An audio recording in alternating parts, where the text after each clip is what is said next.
భారతదేశంలోని ప్రధానమైనటువంటి ఎయిర్పోర్ట్ని క్లోజ్ చేస్తూ నిర్ణయం తీసుకున్నారు. రాష్ట్రానికి సంబంధించి అత్యంత ముఖ్యమైనటువంటి దేశంలో అత్యంత ముఖ్యమైనటువంటి శ్రీనగర్ ఎయిర్పోర్ట్ దగ్గర నుంచి ఈశాన్య రాష్ట్రాల్లో ఉన్నటువంటి ఎయిర్పోర్ట్లన్నిటి కూడా క్లోజ్ చేస్తున్నట్టు ప్రకటించారు. ముఖ్యంగా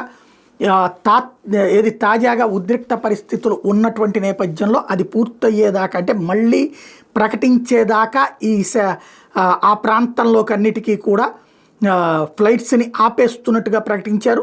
ఎస్పెషల్లీ ఇప్పుడు జరుగుతున్నటువంటి పరిణామాలని దృష్టిలో పెట్టుకుని పాకిస్తాన్ ఏ క్షణంలోనైనా ఏమైనా చేయొచ్చు. వాస్తవంగా దానికి కిందకి దిగి వచ్చి యుద్ధం చేసేటంత సీన్ లేదు.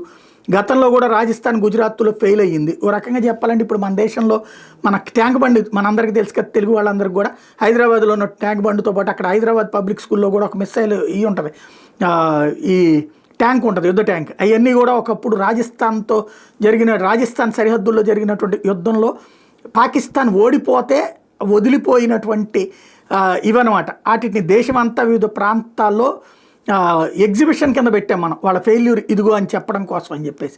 కాబట్టి అంతటి కీలకమైనటువంటి అంశం. ఇప్పుడు అంత గ్రౌండ్ లెవెల్ అటాక్ చేయగలిగినటువంటి సీన్లో వాళ్ళు లేరు. అదే సందర్భంలో ఇప్పుడు దేశవ్యాప్తంగా వివిధ ఎయిర్పోర్టుల మీద వాళ్ళు ఏదైనా చేయడానికి సిద్ధపడతారు అన్నటువంటి ఉద్దేశంతో ప్రయాణికుల యొక్క రక్షణ కోసం అని చెప్పేసి వాటిని క్లోజ్ చేస్తూ నిర్ణయం తీసుకున్నారు, మళ్ళీ చెప్పేదాకా.